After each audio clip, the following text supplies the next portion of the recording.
फरीदाबाद के सूरजकुंड में चल रहे 36वें अंतर्राष्ट्रीय आर्ट एवं क्राफ्ट मेले में वीरवार को मुख्यमंत्री मनोहर लाल खट्टर ने शंघाई कोऑपरेशन ऑर्गेनाइजेशन के प्रतिनिधियों के साथ डिनर पर प्रदेश में निवेश को कैसे बढ़ावा दिया जाए इस पर चर्चा की। इस दौरान अनेक देशों के प्रतिनिधि मौजूद रहे। डिनर के बाद मुख्यमंत्री ने मीडिया कर्मियों से बात करते हुए कहा कि इस बार शंघाई कोऑपरेशन ऑर्गेनाइजेशन पर G20 का प्रतिनिधित्व भारत को मिला है।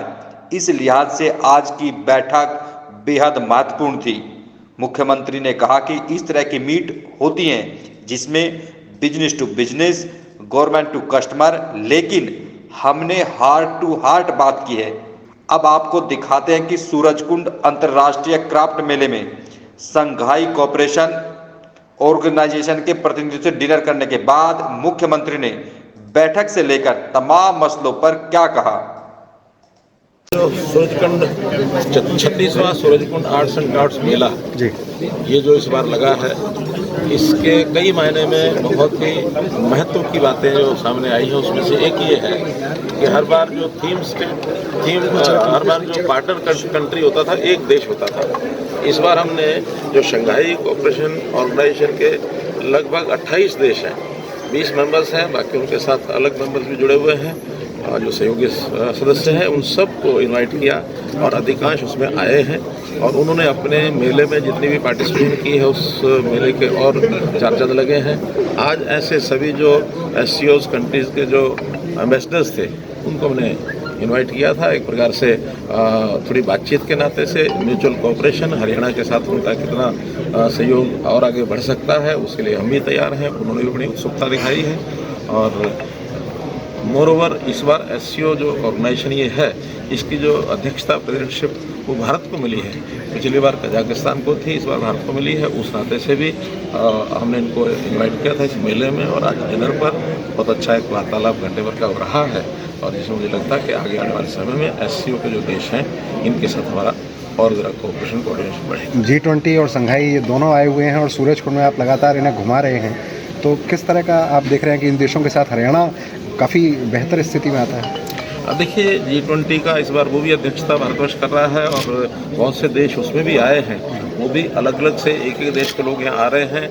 हमने अपने भारतवर्ष को पूरे दुनिया में किस प्रकार से प्रोजेक्शन करनी है। वास्तव में G20 के जो कंट्रीज़ हैं, ये more than half of the population ये सारे कंट्रीज़ करते हैं और अगर SCOs को जोड़ लिया जाए तो 2/3 पॉपुलेशन ऑफ द वर्ल्ड ये इसमें सब में समाती है। तो हमने इन सब को हरियाणा के लिए भी आमंत्रण दिया है, निमंत्रण दिया है।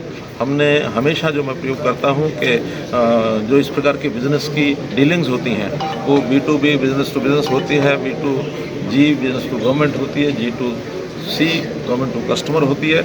लेकिन हम हमेशा इस व्यवहार को H2H यानी दिल से दिल मिला करके हम इससे काम करते हैं और हमारे व्यवहार से बहुत ही प्रभावित होते हैं ताकि इस भूमि पर वो आएँ और इन्वेस्टमेंट करें या जो भी सहयोग सहायता आप उसमें कर सकते हैं। हमने इनवाइट किया है कि हम वो आएंगे, उनके सामने आके पल के सब झाकर बैठे हैं, दिल से दिल मिलाएंगे और दुनिया को जो वसुधैव कुटुंबकम जो एक बात कही गई है हमारी सांस्कृतिक पहलू में, तो हम पूरे विश्व को एक परिवार मान करके आगे बढ़ने का जो एक भारत की एक संस्कृति है, देश के प्रधानमंत्री ने भी हम वसुधैव कुटुंबकम की नीति पर चलेंगे, ये हमारा G20 को भी और SCO को भी ये एक कहना संदेश दिया है हमने और उससे निश्चित रूप से भारत का स्थान दुनिया में बहुत आगे बढ़ा। हरियाणा को इससे क्या अच्छी खबर, हरियाणा को इससे किस तरह का रिस्पांस मिला निवेश के लिए? रिस्पांस अच्छा है। अभी तो जो कि प्रारंभिक सारी बातचीत होती है, एक वातावरण बनता है, उस वातावरण के बाद कुछ देशों से चल रही है, हम उनसे आगे 1-to-1 करके और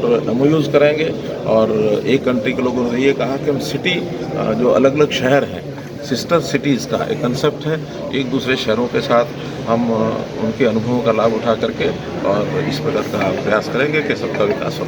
सर, एक बहुत बेहतरीन पहल आपने की, बजट को लेकर आप तमाम विधायकों से बात करते हैं, मंत्री से बात करते हैं, आम जन से बात करते हैं, क्या इसके पीछे सोच क्या थी और किस तरह का बजट जो है वो लोगों को मिलने वाला है? किस तरह हमने पहली बार किया ऐसा नहीं है, हर बार पिछली बार भी शुरू किया था, उससे पहले 3 साल हो गए हैं। वैसे तो ये मेरा चौथा बजट है वित्त मंत्री के नाते जो पेश करूँगा मैं, लेकिन 3 बार हमने लगातार ये किया, इस बार भी कर रहे हैं। बहुत अच्छे सुझाव मिलते हैं। ऐसा नहीं है कि केवल जो सरकारी जो लोग होते हैं, चाहे वो ब्यूरोक्रेट्स हैं या हमारे जो नेता हैं, केवल वही सोच सकते हैं, बाकी लोग भी बहुत सोचते हैं। स्टेक होल्डर्स वास्तव में जिनको बजट के अच्छे बजट का लाभ होता है, उनके भी अच्छे सुझाव आते हैं, उन सबको सम्मिलित करते हैं और बाद में उन सबको सम्मिलित करने के बाद एक अच्छा बजट ये आएगा, ऐसा विश्वास दिलाता हूँ। बाकी तो बजट के बाद केंद्र सरकार सिटी लेके आ रहे हैं, ग्लोबल सिटी आपके आ रहे हैं, तो ये जो यहाँ से मीटिंग हुई है उसमें इन्वेस्टमेंट में पॉइंट ऑफ व्यू से हरियाणा सरकार की एक जनरल बातचीत होती है। उनको बड़े प्रोजेक्ट, सभी प्रोजेक्ट्स बताते हैं। केवल एक ग्लोबल सिटी ही नहीं, कोई इंडस्ट्री लगाना चाहता है इंडस्ट्री लगाए, कोई डेवलपमेंट में करना चाहता है डेवलपमेंट, इंफ्रास्ट्रक्चर में करना चाहता है इंफ्रास्ट्रक्चर में करे, एजुकेशन, मेडिकल, और फिर ग्लोबल सिटी भी उसमें एक पार्ट है। इन सब चीज़ों में हमने इन्वाइट किया। केंद्र सरकार का बजट बहुत बेहतरीन आया था, उसको देखते हुए हरियाणा सरकार का बजट हरियाणा के लोगों के लिए कैसा रहने वाला है? किस तरह की सौगात हरियाणा के लोगों को मिलेगी? स्वाभाविक है, जो बेहतरीन वहाँ आया वो सारे देश की दृष्टि से हरियाणा का बजट हरियाणा के लोगों के लिए एक बेहतर बजट आएगा। और केंद्र का जो बजट आया उसमें भी ज़्यादा लाभ जितना हरियाणा के लिए ले पाएंगे उसका प्रयत्न करेंगे। सेंटर की बजट की झलक